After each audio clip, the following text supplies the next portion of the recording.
வணக்கம் நல்ல உள்ளங்களே. நம்ம இப்போ ஒரு பிச்சை இது மாதிரி செய்ய போகிறோம். அதாவது அவல் போகா சாப்பிட்ருக்கீங்களா? அவல் வச்சு உப்புமா மாதிரி செய்வோம்ல, அதே மாதிரி சாபுதானா, அதாவது சவ்வரிசி நல்லா ஊற வச்சோன்னே பெருசாக முதல் நாள் நைட்டே இதை ஊற வச்சுக்கணும். அவல் மாதிரி உடனே நினச்செல்லாம் செய்ய முடியாது.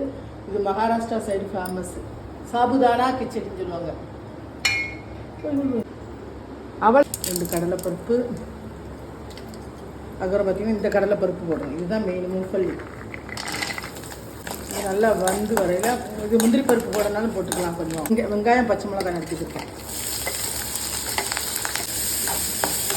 கொஞ்சம் காயம் பருப்பு தக்கன மிளகாய் பொடி கொஞ்சம் போட்டு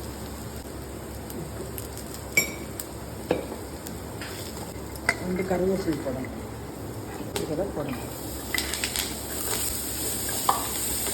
இது பெருசு, நீங்கள் சிறுசும் வாங்கி இது பண்ணலாம்.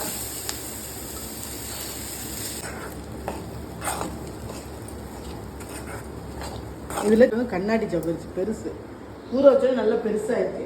நீங்கள் சின்ன ஜவ்வரிசி வாங்கிக்கோங்க, சூப்பராக இருக்கும். கொத்தமல்லி இலையை நல்லா அப்படி தூவி விட்டுருங்க மேலே. அவல் உப்புமா செய்கிற அவல் போகா செய்கிற மாதிரி தான் இது ஜவ்வரிசி. எனக்கு ஒரு கட்டவே டொமேட்டோ சாஸ் இல்லை, இந்த டொமேட்டோ சாஸ் ஊற்றினா சூப்பராக இருக்கும். மேலே அப்படி ஊற்றி சாப்பிட்டா இதுதான் இந்த மாதிரி இதில் டொமேட்டோ சாஸ் மேலே ஊற்றி சாப்பிட்டீங்கன்னா சூப்பராக இருக்கும்.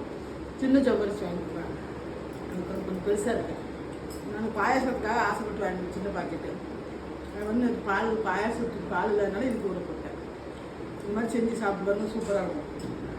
ஓகேவா?